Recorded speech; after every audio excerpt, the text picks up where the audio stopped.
It drained from his knee. I assume maybe today or yesterday.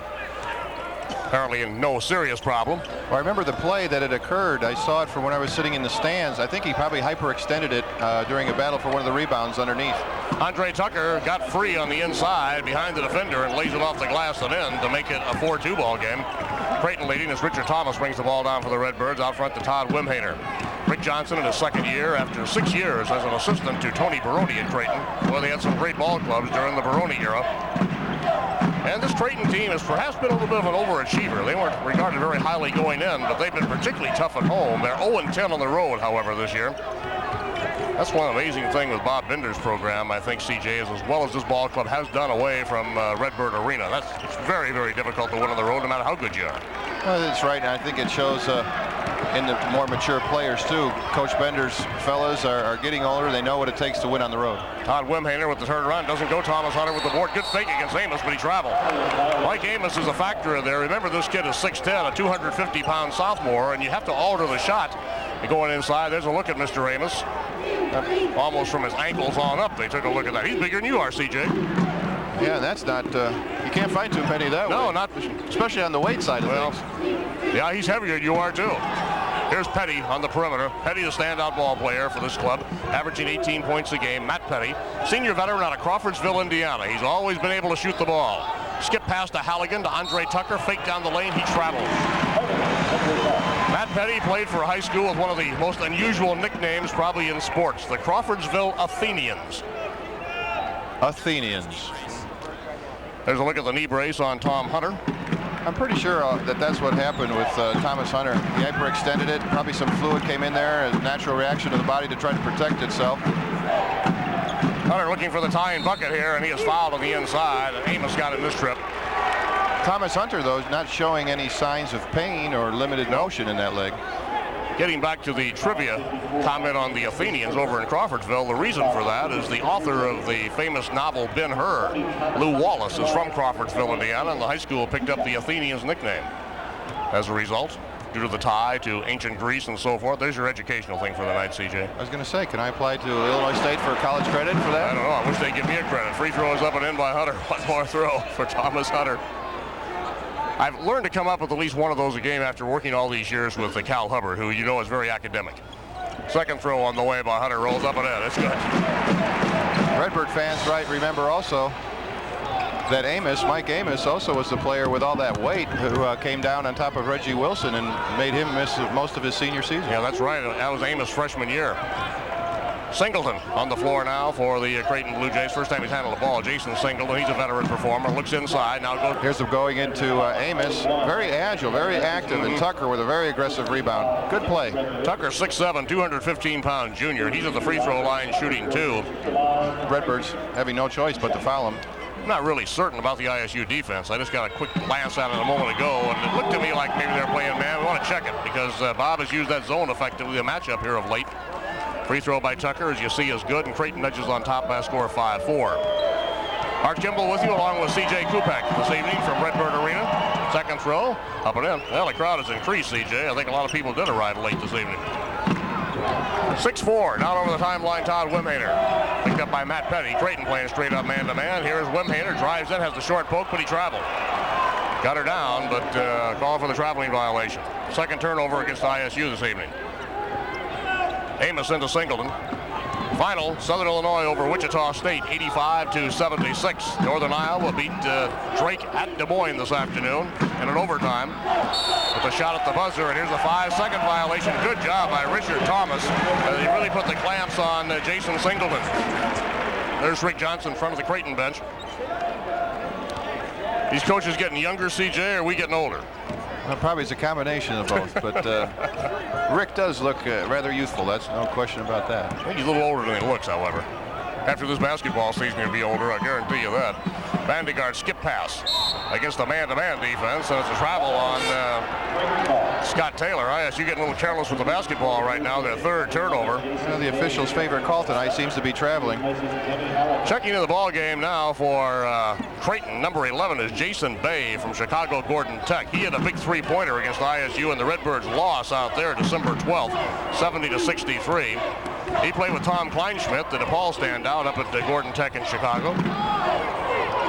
Andre Tucker to the hoop up and in. Tucker has 6 points for Crieghton in the early going. Andre Tucker, very active, gets good position for himself down low, and finishes off the shots very well. ISU's had only 1 shot, and they missed it. 8-4 ball game. Crieghton is now 3 out of 4. Tucker with a 6-point total in the game. Here's the rebound pulled down by Mike Amos. Amos clears it off to Singleton. Singleton penetrates Jason on the right-hand dribble to Jason Bay in the right corner. Bay kicks the pass off to Amos. Amos looks off to Matt Petty. ISU straight up man-to-man. No zone here. Here's Bay. Bounce pass low to Mike Amos. Amos being covered by Hunter. Goes back to the right with the right-hand hook and got it down. Boy, that's a classic low post play there by Mike Amos. Fakes to the inside, rotates toward the baseline, and does a jump hook. 6-point lead to the Crieghton Blue Jays with the fans trying to urge the Redbirds on. Errant pass and finally retrieved here by Richard Thomas. Birds without a field goal thus far.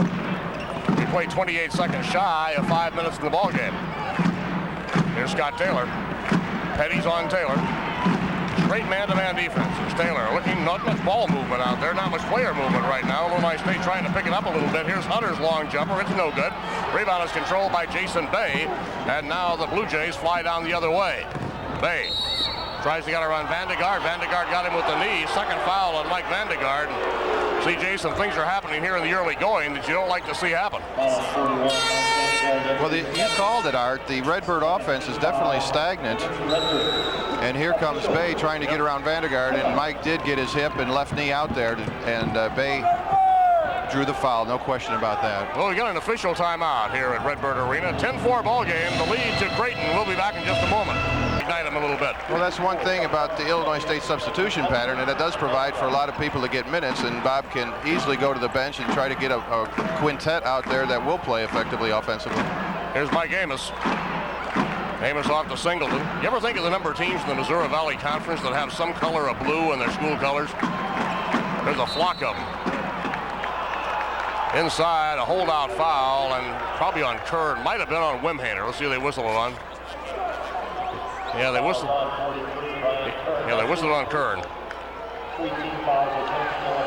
Foul on Brian Kern. Common violation. Inbounded to Jason Bay.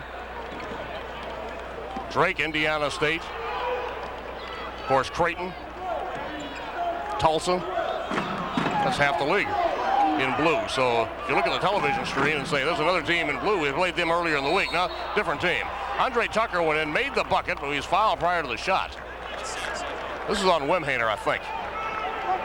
Tucker, again, very active getting the ball down low. Here he gets a pick from Amos, and Kern did not get in front of him. Tucker, actually, that could almost have been called good and to be followed by a free throw. But Tucker's been very active and very effective with his body movements down low. Yeah, it was on Kern, as you saw clearly in the replay. Wimhaner was just there watching the play. 10-4 Crieghton lead, so Kern comes in, picks up 2 quick fouls. Vandegaard is on the bench with 2 fouls. 14:21 to go in the first half. 10-4 contest. Crieghton leading. Here's a matchup. Scotty Taylor against Mike Amos. How much height and weight is Scotty Taylor giving away? 2 inches in height and lots of poundage. Jason Bay, pass for Amos, intercepted by Wimhaner. Todd slipped in between, came up with the steal. Bounce pass, right corner. They let everybody too much and throws it away.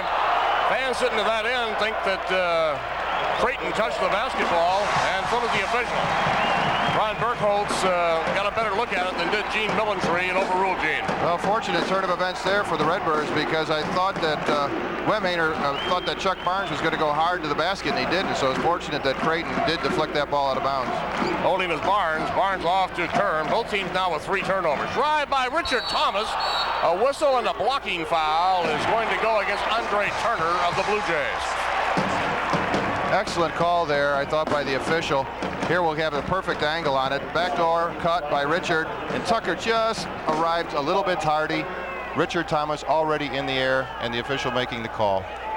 I'll tell you, Richard accelerated through there, didn't he? He was shot out of a rocket as he got the basketball, went to the hoop. Richard Thomas, in the years that I've been here at Illinois State, appears to be the most comfortable right now within the offense that Bob Bender puts out on the floor. He just doesn't try to force anything. He recognizes the situations well and knows what to do in each and every situation. He's really had some numbers this year. 13.4 average, 76 assists, 36 steals, 701 at the free throw line. He helps it by making 2 there. 3-point range, he's 49 of 115. That's a pretty good year. He struggled a little bit the last couple ball games from 3, but I'm sure he'll be back. 10-6, ISU back within 4. Jason Singleton now to Matt Petty. Got to keep your eye on Petty. He hasn't scored as yet. He's a fine three-point shooter. 49 of 107. Andre Tucker. Tucker drifts inside, pulls up on a 9-footer, and he got it down. Boy, you let Tucker get that close, he'll bury him. 8 points for Tucker. 12-6 straight. Tucker's only averaging 7.5 points a game, and he has that many already. Been very active tonight. Very active. Chuck Barnes, the junior veteran out of Chicago. Whitney Young. 2 Whitney Young players in this ball club. Richard Thomas the other. Retrieved by Barnes near the 10-second line. Almost stolen by Singleton. Right back to Richard Thomas. Low to Scott Taylor. To Wimhainer. Out between the circles. Richard's going to load up for the 3 and got it. I said Richard Thomas would be back from 3-point range, and he proves me to be accurate. That's his 50th three-pointer of the year. First field goal for ISU. It's 12-9. The Birds back within 3. Good to see Brian Kern. Oh, actually, I thought he was guarding Amos, but now I see he's back on Tucker. He's on Tucker. Tucker might have a little quickness edge on him. He's a little bigger than Tucker. Of course, they're posting Tucker low. They're swinging Amos a little bit high. And here's Barnes out on Hain. Here's Tucker inside against Kern. He scores. Ryan may have a little trouble with Tucker's quickness inside, CJ. You've been in that position a few times. That can be a problem, can't it? There's no question. If a player's that quick, you've got to make sure that you get in front of him to try to cut off the pass in. Chuck Barnes with the 3 did not go. A foul on the rebound, and it's going to go against Crieghton. Foul whistle against the Blue Jays. Andre Tucker. That's his second personal foul. Look at Rick Johnson on the sideline. Rick, and not at all happy with that call. And Tucker not happy at all, but he's so into the flow of this game, he doesn't want to come out. Now he finds himself on the bench. So maybe Redbirds, without him in there, can make some hay here. Yeah, that's second foul on Tucker. That's the reason they had to pull him out. And in the ball game for ISU has come Chad Altadonna. Pass down low to Scott Taylor. Taylor coming off maybe his best total game of the year the other night against Tulsa. Altadonna called for traveling. A change in the lineup for the Crieghton Blue Jays. 4th turnover on the Redbirds. For Crieghton, Jerry Vanderheit, 6'9", 215-pound junior with a 7.9 average. Prep right down the road here for the Pekin Dragons. I have a real hard time understanding officials' call of the traveling. My theory on traveling, unless it affects the outcome of the play or the offensive player gains a definite advantage, why call it? Yeah, it's kind of a ticky-tack call a lot of times. It doesn't affect play one way or the other. Vanderheit kicks the pass off to Petty. Fans get excited about it, though. The lack of a call they get excited about. Here's Singleton on the left wing to Petty. Out to Mike Amos. 14-9, 5-point lead for the Blue Jays. They've led throughout in this one. Amos feeds low to Vanderheit, goes to the glass, up and in. Mike Amos with a great pass. Looked like he was going to take the jumper. Saw Vanderheit open and as he released and rolled to the basket and dumped it in for an easy layup. Vanderheit, you may wonder, how did he get away from a school like Illinois State or a school like Bradley? Well, I think the answer is there. Tony Baroni recruited him. Remember, Tony was the assistant of Bradley for a number of years. Had excellent contacts in the Mid-State 9 area, including Pekin, and I'm sure that's how Vanderheit wound up at Crieghton. Well, we have 11-16 for the half. Crieghton leads it by 7. We'll be back in just a moment.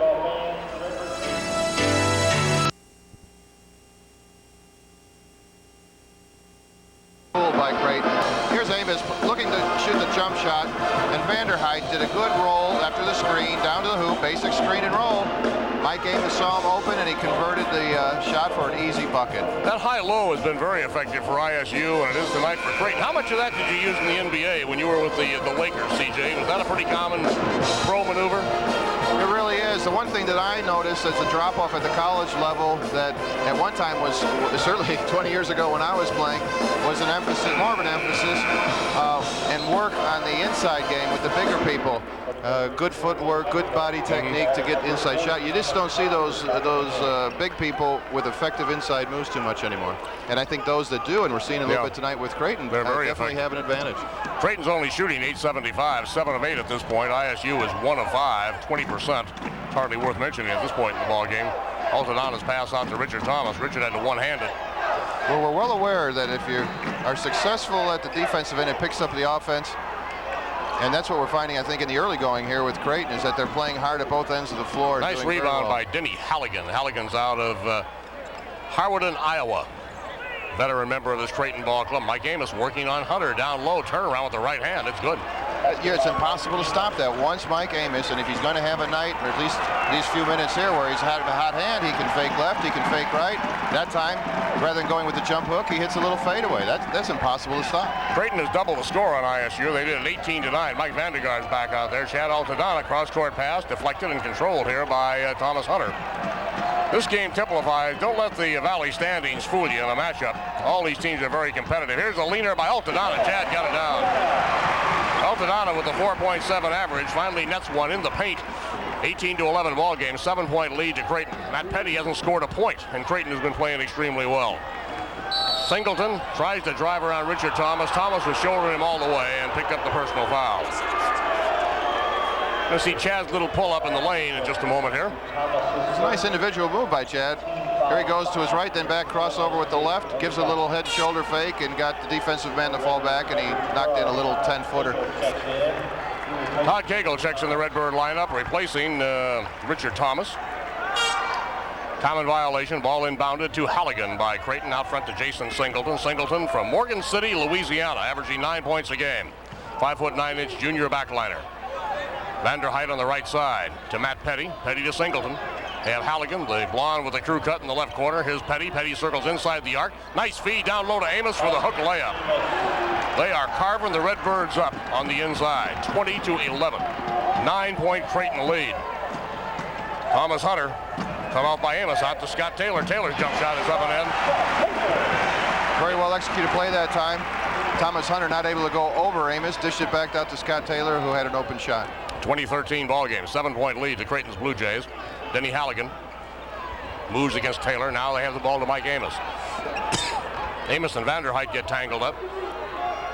Steve Fitch coming into the ball game. Now we didn't see him much in the last game, but it looks like Bob Bender wants to give him some minutes here today. Didn't see much of Cagle either in the game against Tulsa on Thursday night, but Cagle's out there now, and you're right, Fitch will be in just a moment. Here's Amos. Amos is called for the charge. Vandegaard. That's a tough call to go against Crieghton. Yeah. Mike has the ability to flop and convince the referees that it's an offensive foul. Vandegaard, though, has the courage of a burglar. Look at this. Now, Vandegaard's riding with 2 fouls, and he yet still leans in there and draws the charge. There's a fine line, and a call like that, as you point out, it very easily could have gone the other way. Absolutely. Steve Fitch checks in. Redbirds down 7. Altadonna brings it up. Altadonna now playing the point. The off guard, if you will, is Todd Cagle. Cagle moves around Jason Bay as Crieghton has changed their lineup slightly. Here's Scott Taylor. Taylor kicks to Steve Fitch, right corner. Off to Altadonna from Fitch. Here's Chad. No one Skip moving pass for the Redbirds right now. That's the problem. We're a little stagnant with our movement. And inside, a foul is going to be called on Halligan, I believe. Taylor will be at the free throw line. Bodies went flying in there. I think we have a good angle here. Steve Fitch had a good pass to Scott Taylor. Led him well. Lots of times the entry pass will come behind a player or even with him. And the player making the entry pass has to read the defense. And that time Scotty Taylor was being overplayed on his right. Steve Fitch making a nice pass to Scotty's left, and Scotty gets fouled in the act of shooting, and hopefully he'll convert both of them. Scott Taylor nailed it. Well, fortunately, Illinois State is shooting very well at the free throw line. They're 7 out of 7. 20-14. Birds back within 6. 8:23 for the first half of this one at Redbird Arena. What has turned out to be a good crowd. Second throw was up and off. Rebound, Andre Tucker. Half an hour ago, you wouldn't have thought the place was going to be a quarter filled, but not a bad gathering at all on a snowy evening. Vanderheit down low. Turns, faces the hoop. Dishes the pass to Matt Petty. Petty dribbles out of traffic, knocked out of bounds by a diving Chad Altadonna. Great hustle by Altadonna. There you see Chad. Great hustle by Altadonna, but Petty should not have had an open there. Petty had beaten Altadonna through the lane to even have an opportunity to get that pass, but Altadonna did not give up, and to his credit, hustled and able to knock the ball out of bounds. Denny Halligan to Matt Petty. Altadonna's on Petty. Steve Fitch on Halligan right now. Chamberlain is on the floor now for Crieghton. He's being covered by Steve Fitch as ISU switches its man-to-man a little bit. Vanderheit out there as well, along with Jason Bay. Here's the drive. Vanderheit rolls the shot up and off, and does he call for the charge or did he step out of bounds? Call for the charge, apparently. Yep. Charging foul on Vanderheit. Vanderheit beats Brian Kern to the baseline, but give Judd Altadonna an A for his nerve, because he stepped in there and took the charge on the big Vanderhyde. Have an official timeout here at Redbird Arena. 20-14 ball game. The lead to Crieghton. We'll be back in just a moment. Either. Blue Jays hold a 5-2 edge on the board. They've turned it over 5 times to ISU's 4. But I've really been impressed with this Crieghton team. I remember I didn't see them in that game in December, but I remember how they were last year, and they're vastly improved over last year. Yeah, Johnson's done a good job. That rebound is hauled down by Denny Halligan. On the floor now for Crieghton as well. He's out there for the last couple of trips down. It's number 23, Brian Chamberlain. Here's Vanderhyde. Vanderhyde twists the shot is no good. Goes for the tip and goes over the back of Brian Kern. Chamberlain, the kid from Chamberlain's from O'Fallon, but that foul was on Vanderhyde over the back of Brian Kern. I was going to tell you about Brian Chamberlain. Played for O'Fallon down in Southern Illinois in the Mississippi Valley Conference. 6'7", 215-pound freshman with a 2.7 average. He was one of the highly sought-after recruits in the Metro East area last year and elected to go to Crieghton. So here's a good look at Brian Kern. He really had a good game against Tulsa. Had 7 rebounds, a career high for him there.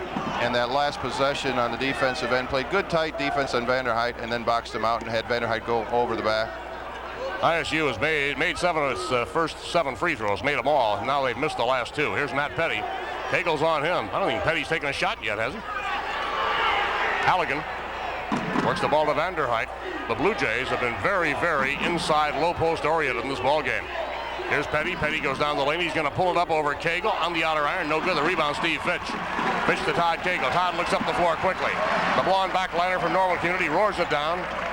Just outside the arc, directing traffic. They set a double screen. The left side of the free throw lane. Bounce pass backdoor. Thomas for 2. Outstanding play. That's a part of the motion offense where the guard will go backdoor, and Crieghton failed to have any kind of weak side defensive help at all, and Richard was able to go in for the easy basket.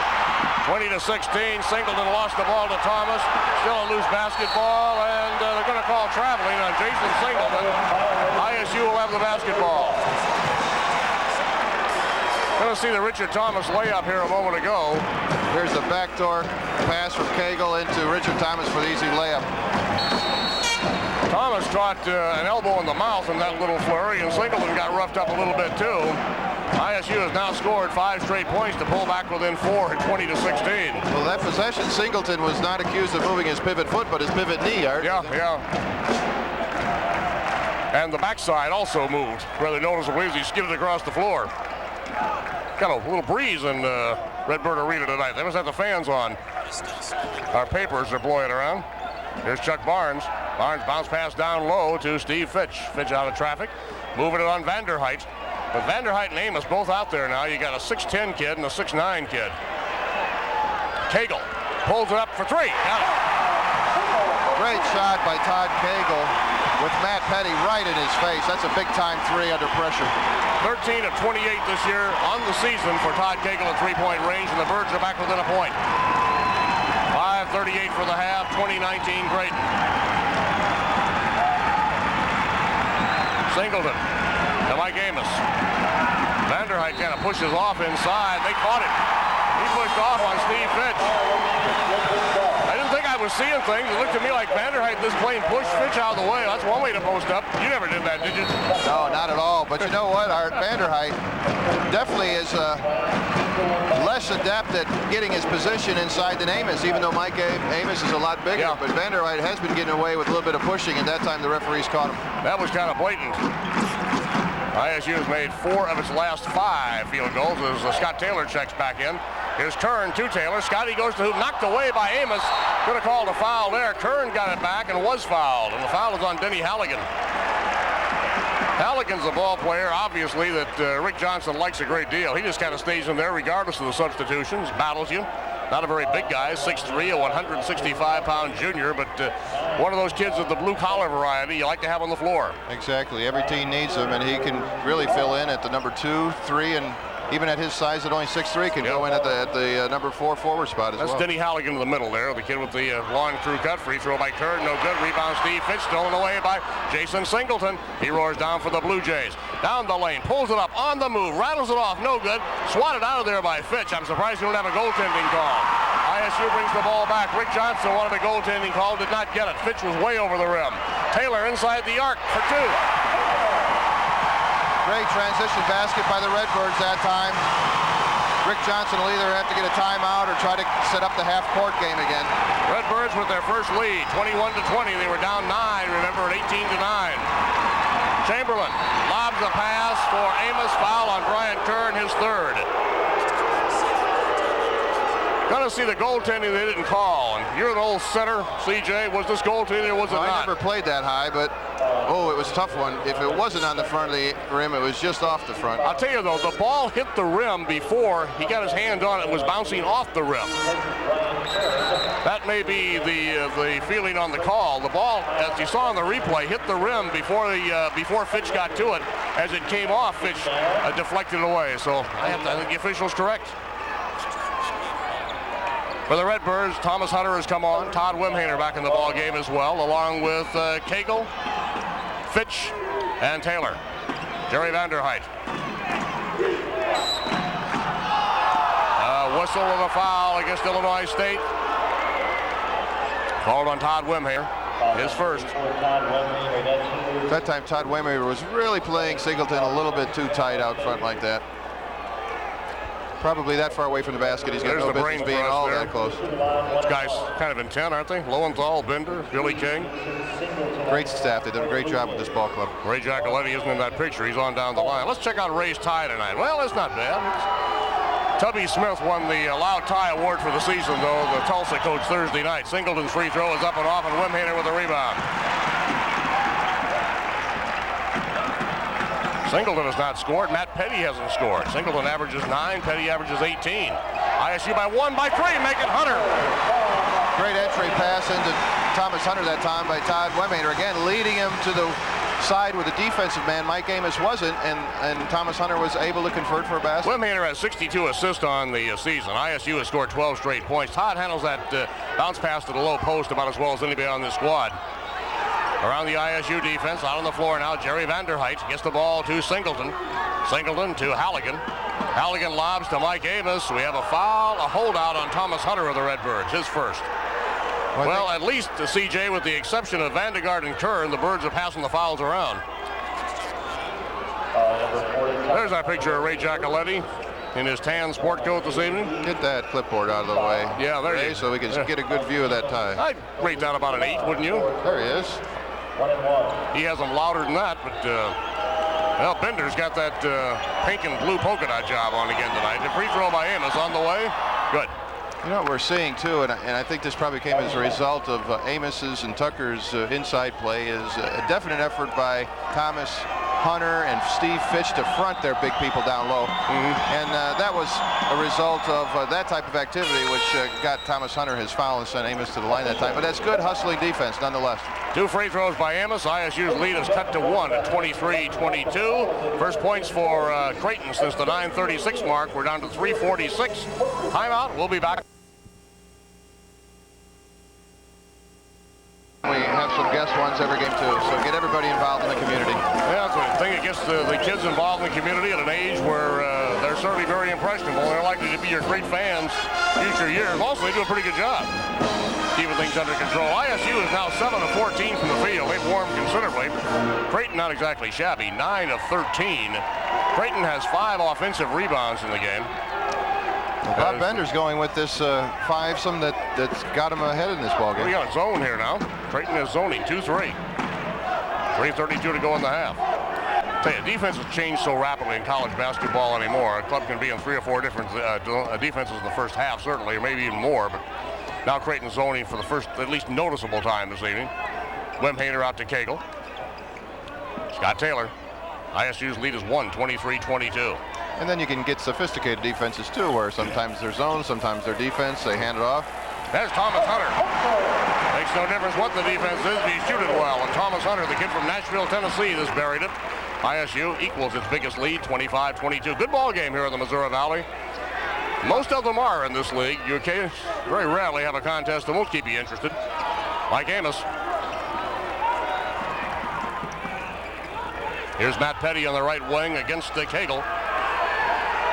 23 seconds on the shot clock. Mike Amos down low. Hunter giving away 4 inches in height and about 50 pounds inside. Out to Petty. Very good patience shown by the Blue Jays.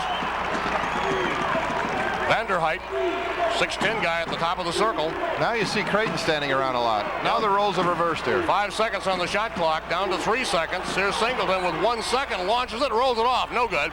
Good defensive stand by the Redbirds. Good job. Wimhaner with the basketball, up to Fitch. The only way he can really make that pay off for you is to score at the other end. Todd Cagle down, right corner. Todd dribbles it out of traffic as Crieghton settles back into the zone defense. Off this time to Scott Taylor. Wimhaner goes in a step, back to Taylor. Hunter playing a post up down low. Cagle from the side, bangs on the iron. No, great rebound. Scott Taylor back to the hoop and in. Scott Taylor, as high as I've ever seen him get up, and he got up against Tulsa 14 times, but not as high as that one. Great rebound and putback. And 9 points for Taylor. He can be spectacular, no question about that. 27-22, Illinois State by 5. Crieghton with the basketball is Jason Singleton looking Todd Cagle eyeball to eyeball as he drifts left to Mike Amos. ISU is on a 16-2 run. Remember, they were down 18-9 at one point in the first half. Matt Petty trapped to the baseline, comes up underneath, scores, no basket, he stepped out of bounds. Good defensive job by Todd Wimhaner now. You're going to see Scott Taylor's rather spectacular bucket here a moment ago. You know, I thought some of the rebounds, we'll see the missed shot here from the corner, and Scott Taylor going up very high and putting it right back up without a dribble. Looks like he speared the ball with one hand. Well, the one thing that I noticed sometimes, at least in my opinion, against Tulsa, that he was climbing the back of some of the Tulsa players, but not that time. No, he clearly went up. There's a shot by Taylor, in and out. No good. Gets his own board. Back to Wimhaner. Wimhaner off to Altadonna. That's so hard to find in a player. When you miss your shot, to go and follow it and get the offensive rebound. Yeah, and then clear it back out to a teammate. ISU gets another crack at it. Altadonna, Chad with the leaner inside. Comes up short. Mike Amos flat-footed with the rebound, and he clears it off to Singleton. Under a minute. Back under 50 seconds at 43 seconds, you can see. Chad's wrist just froze that time. Yeah. When you get that leaner from about 5 feet, sometimes it's hard to shoot that shot. He was too close, suddenly saw a wide open bucket. A tweener. In between distances. Like a 15-foot putt that you putt 14 feet 9 inches or something like that. On the drive to the basket, Matt Petty kicks it back out to Singleton. 20 seconds for the half. Singleton fires the three, won't go. Rebound long. Denny Halligan tracks it down for Crieghton, tips it out to Matt Petty. ISU by 5 with 12 seconds to go in the half. Crieghton like that final bucket. Narrow this thing up at halftime, down to 7 seconds in the half. Jason Singleton drives it left with 4 seconds. Down the lane, shot rolls no good. Tipped up on the inside, no good by Chamberlain, and that's it at halftime. ISU leads it by 5. Pretty good follow-up by Brian Chamberlain for Crieghton, would not go down. Illinois State gets by in the first half with a 5-point lead at 27-22 after trailing by 9 at one juncture. Crieghton scored 2 points in the last 9 minutes and 36 seconds of the first half of the ball game. We'll be back with our halftime show in just a moment.